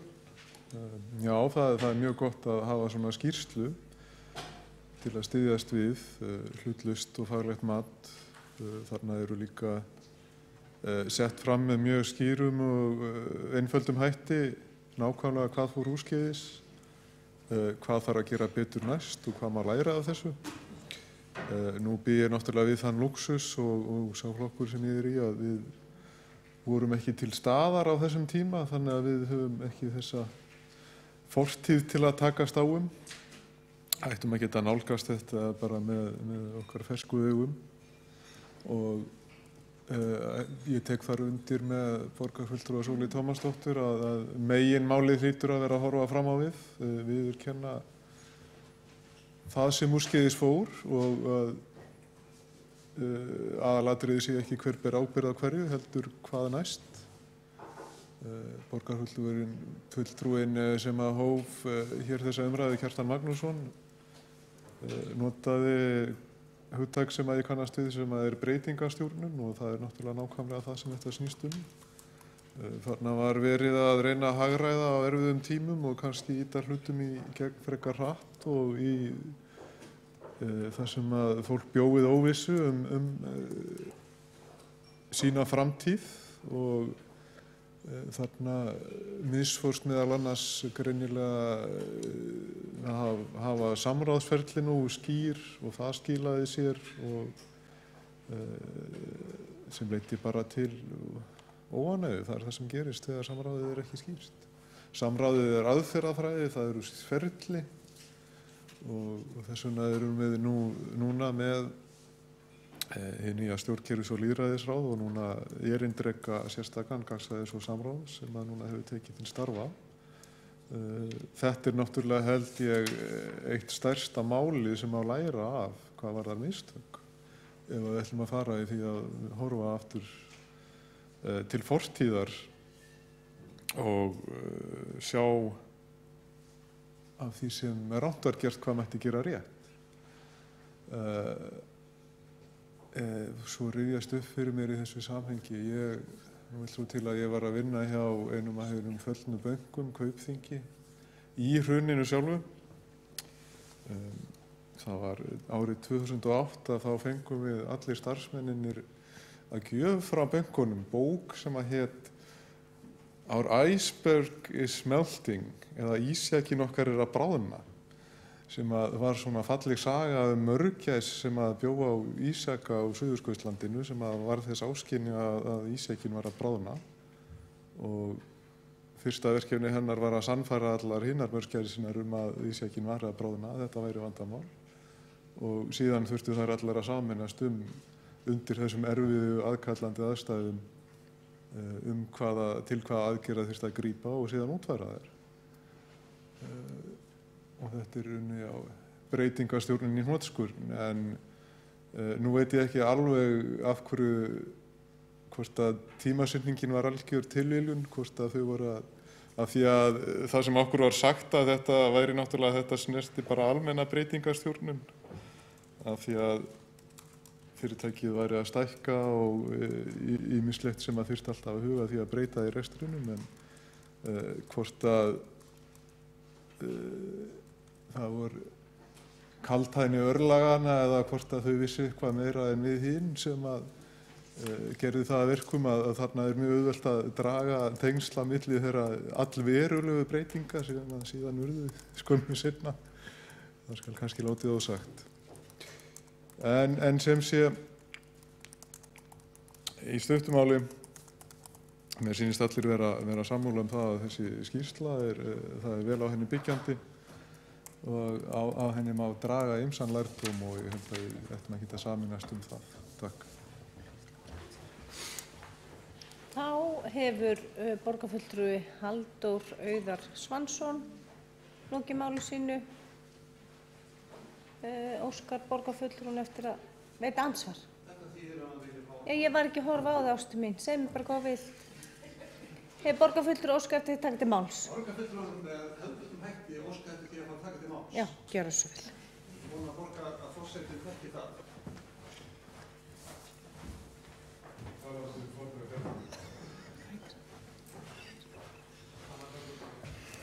Forseti, borgarfulltrúar, það mjög sérstakur tími sem að svona rifjast upp með manni þegar maður fer að velta fyrir sér eða fer að rifja upp þann tíma þegar að sameining grunnskóla, leikskóla, unglingadeilda og seturs fyrir einhver börn var flutt til og sameinað með öðrum stofnunum og þetta var mjög mikil umræða og mjög mikil hiti. Ég bara neita því að við förum að ræða þar hver var hvað og hver sagði hvað. Það skiptir mestu máli. Hér fóru foreldrar af stað, kynntu sér málið og stofnuðu til undirskriftasöfnunar sem að kannski fáum mun eftir. En sú undirskriftasöfnun, þar sem þessum sameiningarferli var algjörlega mótmælt, skilaði 12.000 undirskriftum. Það hafði á þeim tíma engin undirskriftasöfnun verið jafn viðamikil eins og einmitt þessi. Hún tók ekki langan tíma og fór fram á netinu og foreldrar komu hér í þetta hús og skiluðu af kurteisi, ég horfði álengdar á, var af tilviljun á staðnum, skiluðu af kurteisi sínum undirskriftum til borgarstjóra og að ég held formann borgarráðs þáverandi, af því að þeir voru algjörlega á móti þessu. Foreldrar í Hamrahverfi fóru á milli heimila þar sem að börn í Hamraskóla bjuggu, þar sem að þessu ferli var mótmælt, 94% foreldra skrifuðu undir.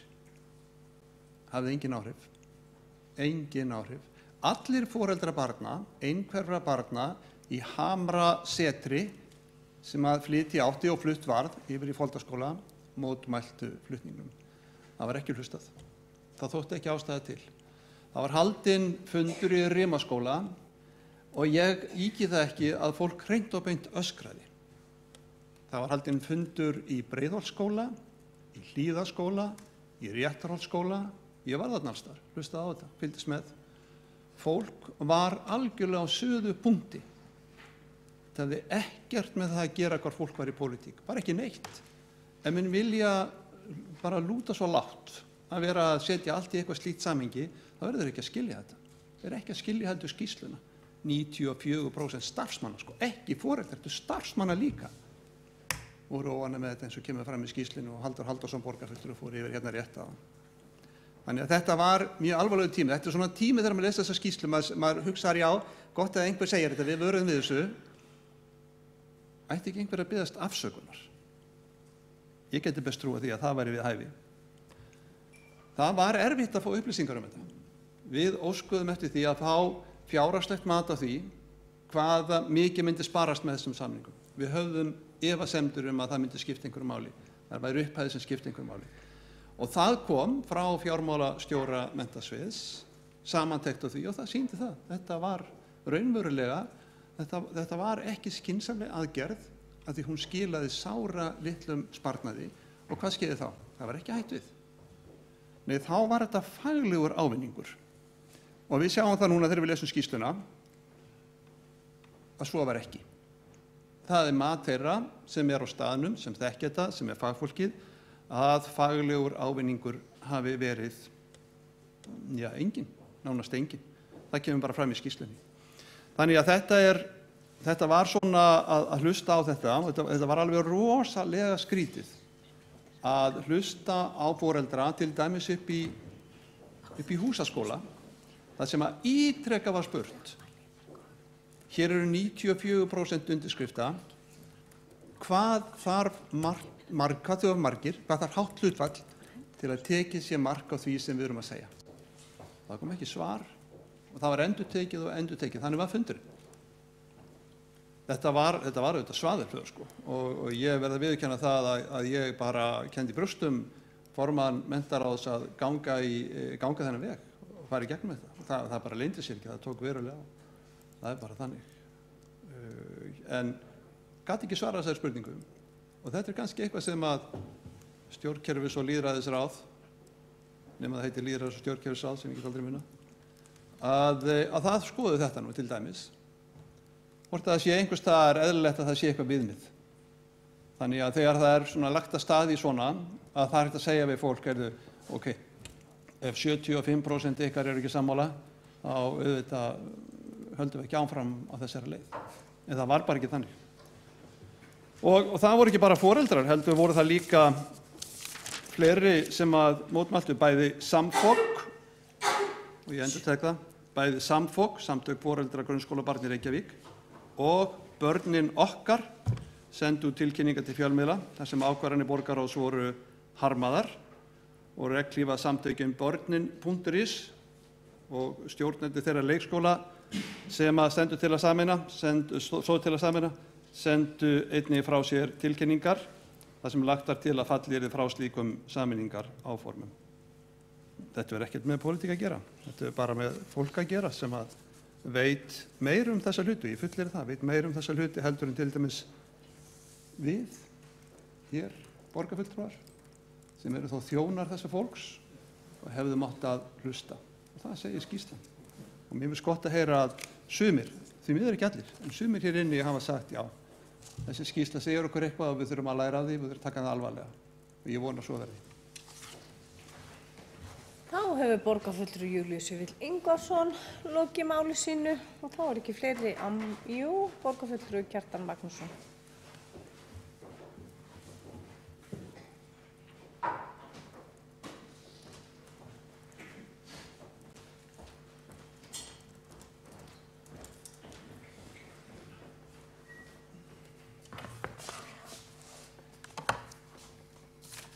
Forseti, góðir borgarfulltrúar. Nú svona þegar að fundurinn er það leyti að komast í gang fyrir alvöru, þá er rétt að fara aðeins yfir málflutning fulltrúa meirihlutans í þessu máli. Ég tek undir það með Birni Blöndal borgarfulltrúa að við þurfum að velta því fyrir okkur þegar við erum í svona umræðu hverju hún eigi að skila og auðvitað mega menn ekki gleyma sér í ykkur svona told you so dæmi eins og hann segir. En þetta er samt mikilvægt vegna þess að það féllu ýmsir dómar á sínum tíma, bæði hjá okkur sjálfstæðismönnum vinnubrögð meirihlutans en líka bara á meirihlutanum vinnubrögð okkar. Og þá þarf auðvitað að gera það upp og þá ekki bara síst vegna þess að með það markmiði að svona hlutir endurtaki sig ekki. Það sé ekki farið út í breytingar, víðtækar breytingar þessar sem maður sér alveg í skýrslunni voru augljóslega til skaða og leiddu til mikils uppnáms í þessum geira í borginni. Nú, en ég verð að segja, ég er mjög svona hugsi yfir málflutningi borgarstjóra hér í kvöld í þessu máli. Það er alveg ljóst að hann átti mikinn þátt í þessari vinnu, hann var formaður borgarráðs og hann var formaður stjórnkerfisnefndar og svona, ég getur sagt, svona, ég held að það sé engan halla þegar sagt að hann hafi keyrt þetta mál svona með ákveðnum hætti áfram við einn helsti skipuleggjandi þessari vinnu, hann ætti að hafa fylgst mjög vel með þessu og ég held að myndi kannski nota tækifæri hér í kvöld til þess að leiðrétta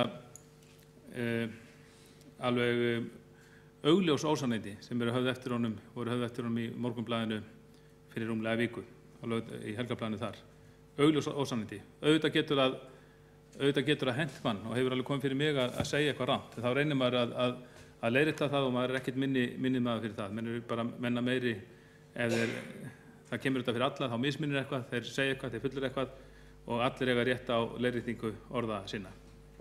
En því miður þá finnst mér borgarstjóri hér í kvöld hafa bara spólað lengra ofan í þessi hjólför.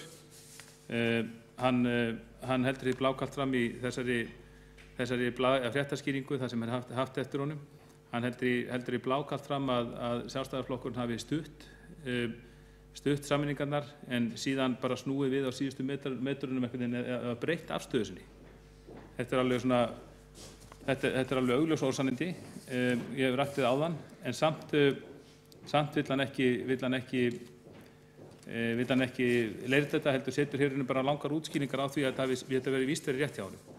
Og af þessu tilefni vil ég bara hvetja borgarstjóra til að kynna sér fundargerðir frá þessum vetur sem fjallum þetta mál sem ég er hérna með möppu honum velkom að sjá þetta hjá mér eftir og bara eða farið að bara fyrstu hlutlagni yfir þessi mál þá sést að strax í nóvember þegar að vinnan er að fara af stað þá koma ákveðin varnaráð frá okkur sjálfstæðismönnum í menntaráði bara þegar það er í alliða verið að ganga frá fjárhagsáætlun ársins 2011 en jafnframt setja þessa vinna af stað. Við óskum eftir upplýsingum, við óskum eftir að það sé staðið betur að undirbúningsvinnu vegna fjárhagsáætlunar og svo annar aðgerða varðandi fjármál borgarinnar og sparnað. Gagnrýnum ýmislegt, gagnrýnum að það sé engin aðgerðaáætlun í gildi og fundir aðgerðahóps tilviljunarkenndir og svo framvegis. Setjum strax fram varnaráð þarna í nóvember. Okkar fulltrúi síðan í þessum fræga starfshópi, hann setur fram óskir ákveðin vinnubrögð og óskar eftir ákveðnum tölum, fær ekki þær upplýsingar sem hún biður það er ekki orðið við þessum óskunum að það verið staðið með vinnubrögðum ákveðnum hætti og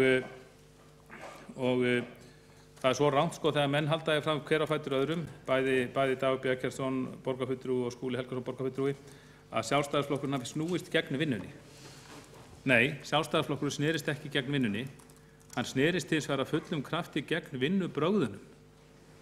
Það er alveg rétt hjá sem borgarstjóri sagði að Sjálfstæðisflokkurinn stóð ásandurinn í flestum flokkum í borgarstjórn að ákveðnum breytingum, ákveðnum sameiningarverkefnum á kjörtímabilinu eða frá 2008 til 2010 og þau tókust þetta flest eða öllu vel. Það var að því að það var ákveðin vinnubrögð höfðu að leiðarljósi. Borgarstjóri kom inn á tillögu varðandi sameiningu skóla hér í norðanverðum Grafarvogi á þessu tímabili. Og það er alveg rétt, þarna komu róttækar tillögur fram. Ég var þá formaður menntaráðs og bar þar fram, en við unnum þetta bara í okkar anda. Við unnum þetta með því eins og við unnum þetta hinnum stöðunum. Hérna í Vesturbænum upp á Kjalarnesi héldum við fundi, þar einhvern veginn náðu við fólkinu með okkur. Við héldum fundi í norðanverðu Grafarvogi, þar voru 4 skólar undir. Á öllum stöðunum kemur fram mikil andstaða. Þetta er einhverjir hörðustu fundir sem ég hef lent í sem borgarfulltrúi. Og í lok hvers fundar þá könnuðum við bara vilja foreldra með handauppréttingu. Og það kom í ljós að ég held að á langflestum fundunum, eða 3 fundunum held ég að 4 voru 90% foreldrar á móti. Á 2 fundunum voru allir foreldrar á móti. Og það voru að svipaða sögu að segja kennarastofunum. Við sáum einfaldlega að þetta er ekki gert inn í sátt og við bara dróum þessa tillögu tilbaka. Bara skömmuðumst okkar ekkert fyrir það, var bara hrósað fyrir það. Svona voru nú aðferðirnar í norðanverðum Grafarvogi, bara fyrirmyndar aðferðir og það hefur verið svo gott að svipar aðferðir hefðu verið hafðar að leiðarljósi en meirihlutin gat það ekki vegna þess að það lá svo mikið á. Það varð einhvern veginn að þvinga þetta í gegn allt saman. Nú, hins er alveg rétt, við tökum þátt í þessari vinnu, við vildum nánuðu kostnaði í skólakerfinu, við vildum stuðla frekari sameiningu skóla sem við byrjuðum á, við bara snerumst eins og gegn vinnubrögðunum. Og við sjáum bara strax í janúar og febrúar, að segja við höfum snúið við á lokametrunum, hvenær eru lokametrarnir? Þetta er samþykkt í borgarstjórn 19. apríl ef man rétt, lokametrarnir hljóta þá vera þá í einhvern tímann í apríl, eftir í mars, en strax í janúar þá komið mjög ákveðin andstaða hjá okkur í Sjálfstæðismönnum í menntaráði. Það eru opinbera fundargerðir, það eru náttúrulega lokaðar fundargerðir frá þessum fundum með mjög ákveðnum hætti. Og bara sá sem les þessa fundargerð, hann getur ekki með nokkurum hætti álykta að þá hafi Sjálfstæðisflokkurinn ennþá verið þeirra skoðunar að meirihlutinn væri að vinna þetta rétt. Þess að segja, við vorum ekki á móti sjálfri vinnunni, heldur vinnubrögðunum. Og það eru hér langar bókanir sem við ásamt fulltrúar VG leggjum fram til dæmis í 27. janúar, og við segjum eðlilegt að bregðast við þeirri miklu hörðu gagnrýni sem komið fram hjá foreldrum og fagaðilum á meint samráðsferli vegna fyrirhugaðar endurskipulagningar. Því samþykkir menntaráð að boða til opinna kynningar og samráðsfunda í öllum hverfum hið fyrsta. Meirihlutinn gerði aldrei nokkuð með þessa tillögu. Þarna gerum við tillögu bara samráðsfundi í öllum hverfum málið, vegna þess að það var verið að halda því leyndu. Meirihlutinn féllst ekki á þessa tillögu okkar, gerði ekkert úr henni og vísaði bara til þess að það væri nógu mikið samráð í gangi vegna þess að samtök foreldra ættu við fulltrúa í menntaráði. Þá var þetta, það var alveg nóg, eins undarlegt og það nú er. Nú, 23. febrúar, mánuði síðar, þá segjum við, þá fjallað það og þá bara gengur heila fundargerð út á það er mikinn ólga komin fram og óánægja vegna þessara breytinga. Og við segjum að það sé komið í ljós og ekki verið vilst að meirihluta Samfylkingar og Bestaflokksins hafi mistekist að standa með farsælum hætti að frekari hagræðingu og ljóst að henni sé stefnt í voða ef ekki verði nú þegar brugðist við með réttum hætti og þessu nauðsynlega verkefni, takið eftir, og þessu nauðsynlega verkefni, segir Sjálfstæðisflokkurinn, komið í sáttafarveg. Þess vegna þarf að auka samráð og besta leiðin til þess að gefa fulltrúum hagsmunaaðila beina aðild að þeirri mikilvæga vinnu sem á sér stað í umræddu starfshópi. Þarna erum við alls ekki að snúa baki við vinnunni, heldur vinnubrögðum meirihlutans. Og allt þarna sem þarna er sagt, ef þarna hefur verið farið í sáttafarveg og samráð aukið, þá hefði þetta ekki orðið svona mikil katastrófa eins og þetta endaði með. Borgarstjóri spyr auðvitað hvað þið Sjálfstæðisflokkurinn vilja gera í staðinn. Við getum auðvitað við ræðum þetta allavega við hverja fjárhagsáætlun. En í fyrsta lagi er þessi túlkunans á sparnaði vegna verkefnisins 500 milljónir, hún er mjög vafasöm. Við getum bara farið í það rólegheitunum hvað útgjöld á menntasviði, ekki síst í stjórnkerfis menntasviðs og skóla- og frístundasviðs hefur aukist. Þegar við tökum það saman þá get ég fullyrt að það er ekki neitt 100 milljón króna sparnað á árið að ræða þar. En það var farið í þetta verkefni á síðasta kjörtímabili, blóðugan sparnað og óánægju í þar sem lögbundna þjónustu var að ræða, en hins vegar fór meirihlutinn í mörg gæluverkefni í ólögbundinni þjónustu. Hann lét stofna hérna nýtt bíó með fjárveitingum. Það var farið í breytingar á Hofsvallagötu, þá komið viðbótaframlög í Hörpu sem skuldbinding var ekki fyrir. Keyptar hér skemmur fyrir 100 milljóna og svo má áfram nefna. Þá hefur borgarfulltrúi Kjartan Magnússon lokið máli sínu og þá ekki fleiri hvatt sér hljóðs undir þessum dagskrárlið og telst umræðu lokið. Við göngum í 8. mál á dagskrá.